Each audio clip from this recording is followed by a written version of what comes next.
present professor of political science in the University of Bombay.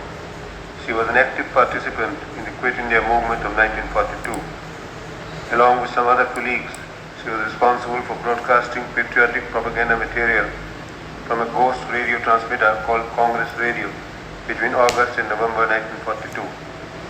She will give her reminiscences of the role she played in the freedom movement.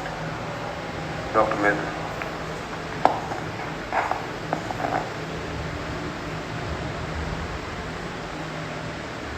When the Second World War broke out, India was declared to be a belligerent country, much against her own wishes.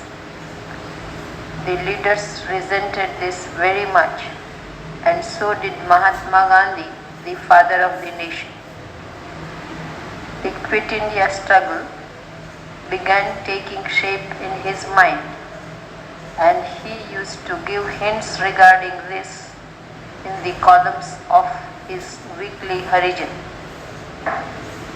So sometime before the movement started, some of my colleagues and I were thinking of what to do in case the movement was launched. It was our earnest desire to contribute our humble mite to the cause of freedom. Also, our perusal of the history of the past campaigns had convinced us that a transmitter of our own was perhaps one of the most important requirements for the success of the movement. When the press is gagged and all news banned, a transmitter certainly helps a good deal in furnishing the public with the facts of the happenings and in spreading the message of rebellion in the remotest corners of the country.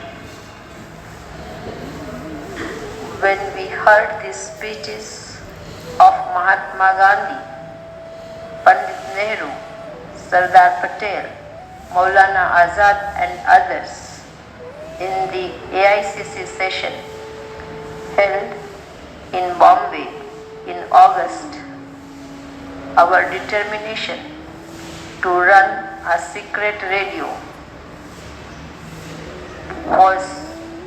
became very firm, and we began making preparations for it. We had realized the tremendous propaganda value of our transmitter and the idea that with a powerful transmitter we could also reach foreign countries thrilled us immensely. However, we had one very big problem, and that was where to get the money from. Some relatives of ours volunteered to give their ornaments. We were, however, reluctant to accept this offer. Somehow, we pulled our resources together and approached a technician friend of ours who was running classes in radio mechanics. He consented to build a transmitter for us, and it was ready by about the 13th of August. Side by side, another group led by Vithalbhai Jhaveri also was trying to work a transmitter. Besides these two, several other groups were also working, and Dr. Ram Manohar Lohia, who knew all these groups, tried to coordinate them. One fine morning, my uncle Ajit Desai delivered a note from Dr. Lohia addressed to Babubai and myself. The note read thus: I do not know you personally, but I admire your courage and enthusiasm and your desire to contribute your might to the sacrificial fire that has been lit by Mahatma Gandhi. May I request you to come and meet me at your earliest convenience. The meeting took place on the evening of August 17, 1942. Babubai, Vittalbhai and myself were present at the meeting. We did not know each other, nor did we personally know Dr. Lohia. Still, all of us immediately consented to work together as a team. And our first announcement on the radio came on August 14, 1942. The announcement was, "This is the Congress radio calling on 42.34 meters from somewhere in India." This announcement was almost the realization of a long cherished dream for all of us. Our radio was not one only in name. We had our own transmitter, a transmitting station, a recording station, as also a call sign and a distinct wavelength of our own. So far as our programs were concerned, we used to begin with Hindustan Hamara and end with Vande Mataram. In between, we had news relays, speeches, appeals, and instructions for the workers in the struggle. We used to broadcast both in English as well as in Hindustani. Originally,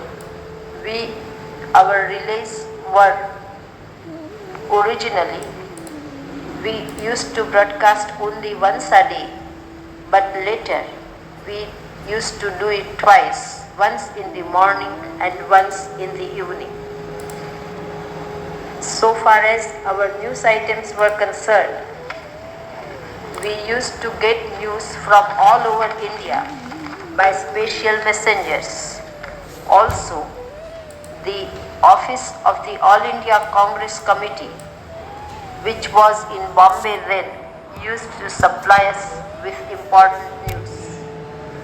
Suchita Kriplani was in charge of the office, and we used to maintain constant contact with her. News item was a daily feature of our program. We were the first to broadcast the news of the Chittagong bomb raid, of the Jamshedpur strike, and of the happenings in Balia. We broadcast the full description of the atrocities in Ashti and Chimur. Similarly, we gave the news of the running of parallel governments in Bihar and Maharashtra.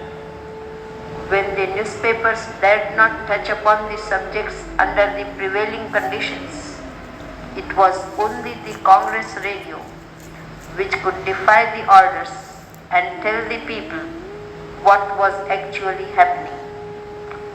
So far as our appeals were concerned, they were meant for different sections of the society, like students, lawyers, workers, policemen, and women.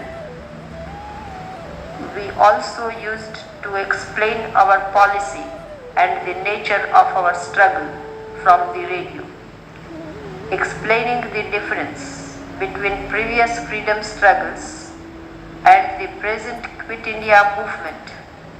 Dr. Lohia said in one of his speeches, "So far we were conducting movements, but now we are conducting a revolution. In a revolution, there is victory or defeat. This revolution is not of one party or community, but of the whole nation." That the movement was not motivated by malice, but only by a desire to secure justice, was also made very clear by us.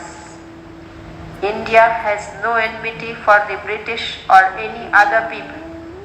We, who are the heirs of a long heritage of suffering, sympathize with the sufferings of the people of wartime England, the people of bomb-tormented cities of China, Russia, England and Germany.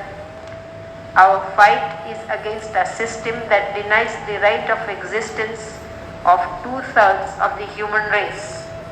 Our hatred is for an administration which seeks to perpetuate human injustice.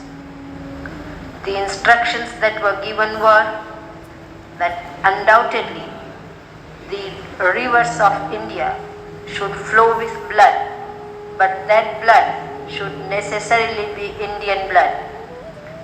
On October 2, 1942, instructions were given for celebrating Gandhi Jayanti in a fitting manner. The instruction was, celebrate the day with great enthusiasm and revolutionary fervor and with a bang. To the women of Ashti and Chimur who were afflicted by the atrocities, the message of the Congress radio was, you resist and resist injustice and atrocities with all the might at your command. In this attempt, you either get killed or kill others, for rape is outside politics. In the response that we got from the people was very, very good, and they not merely used to look forward eagerly for our news bulletins and talks, but they also helped us in spreading the news to those who could not listen to the radio. Thus, we had planned out both our broadcasts. Our planning was good and so was the response. Still, there were many difficulties in our way. The first difficulty was regarding finances, but somehow we met that difficulty by pulling our resources together.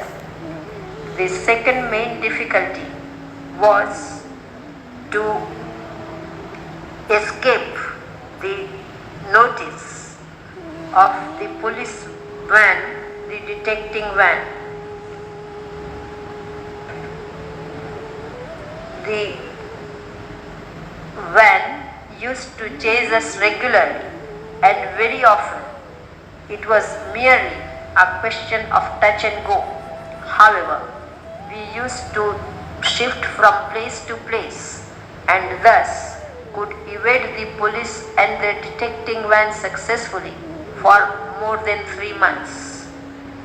Similarly, the radio, the official radio, used to jam our broadcasts.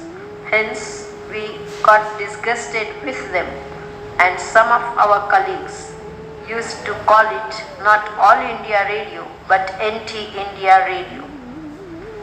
However, we tried a counter trick by trying to jam the broadcasts of the official radio.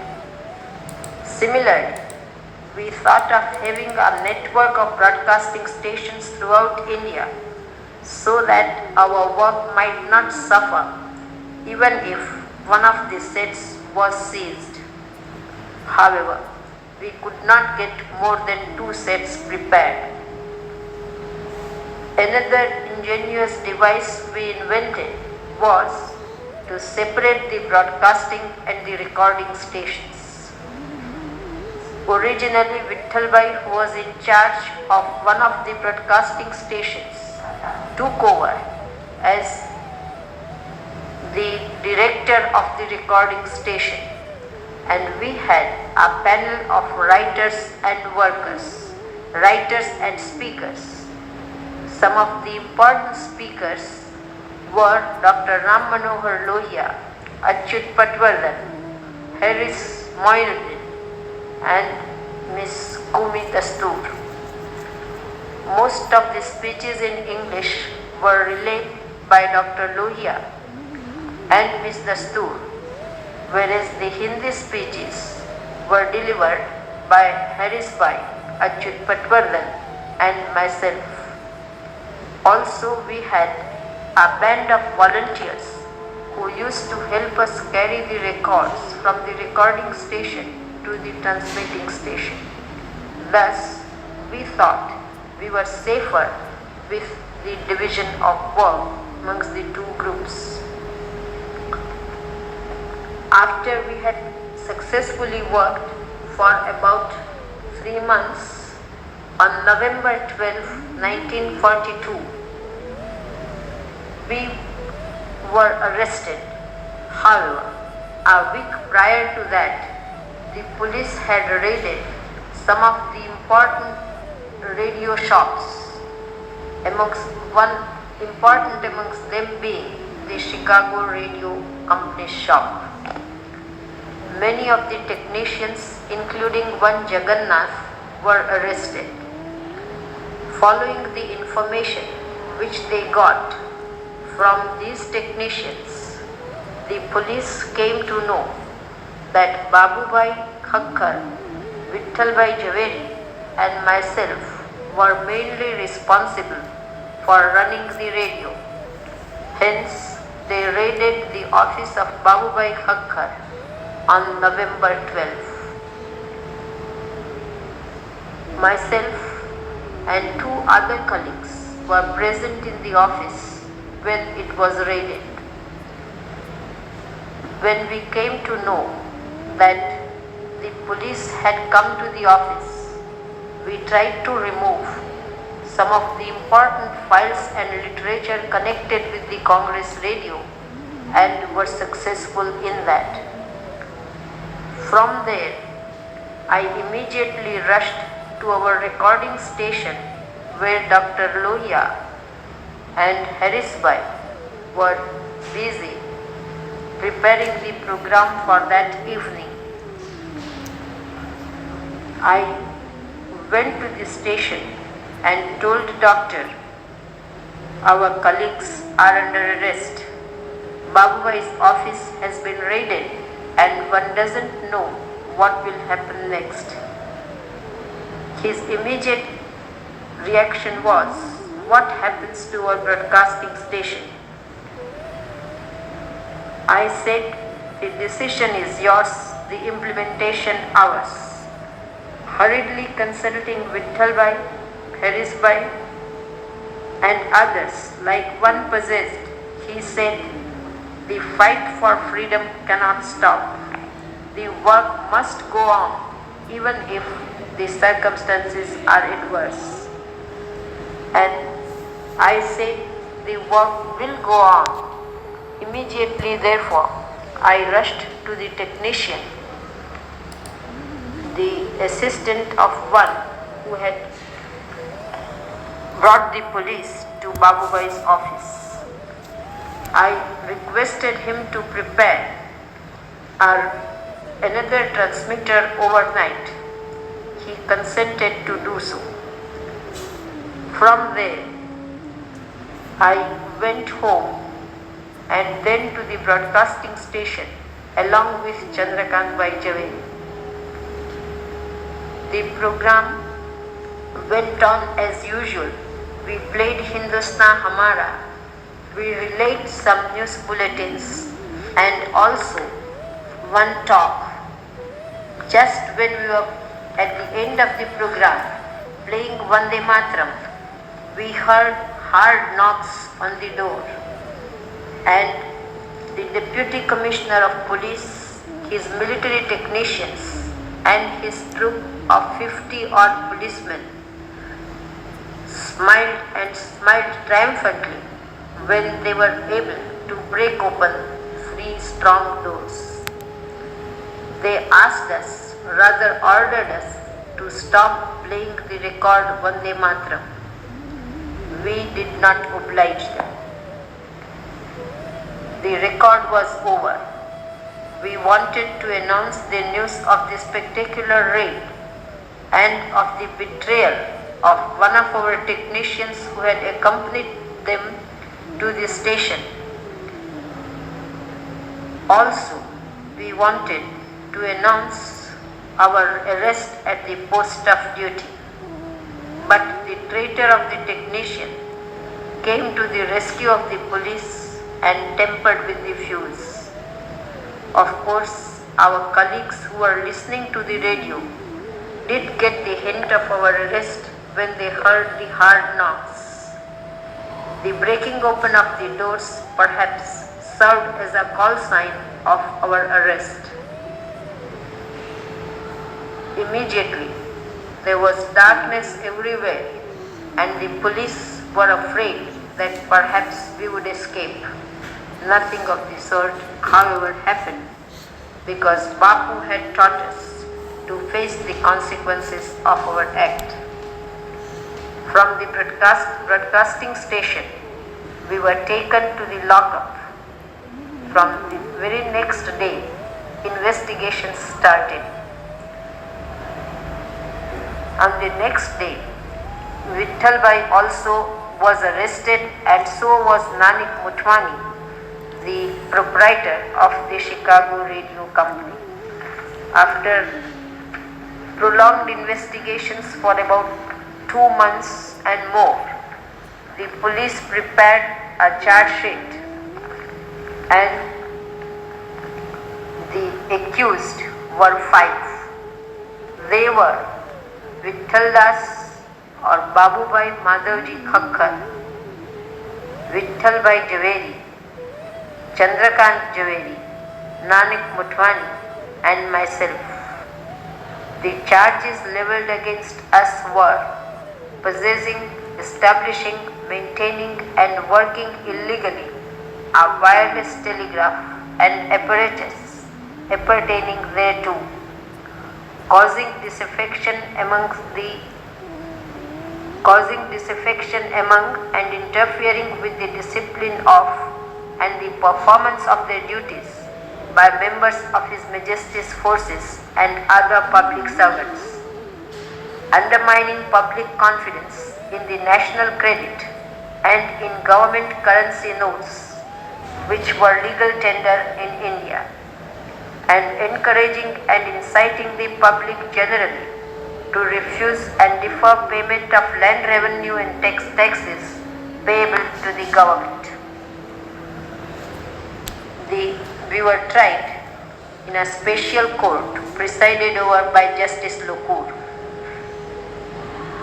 Professor Vima Dalal was the public prosecutor, and amongst the defense counsels were legal luminaries like Motilal Setalvan, Kanhaialal Munshi, Justice Tendulkar, and Mr. Thakkar.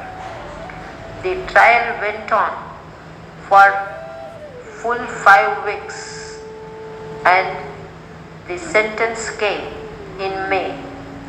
Vittalbhai and Nanik Motwani were acquitted, for there was no evidence found against them. Chandrakantbhai Javeri was sentenced to 1 year's rigorous imprisonment, Babubhai to 5 years, and I to 4 years rigorous imprisonment. I went to Yaroda jail and was released in April 1946 when the Congress government came to power.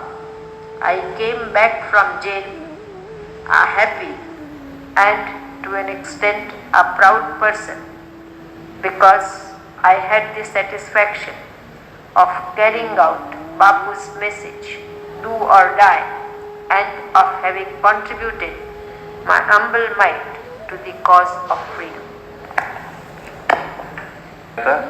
For your reminiscences of your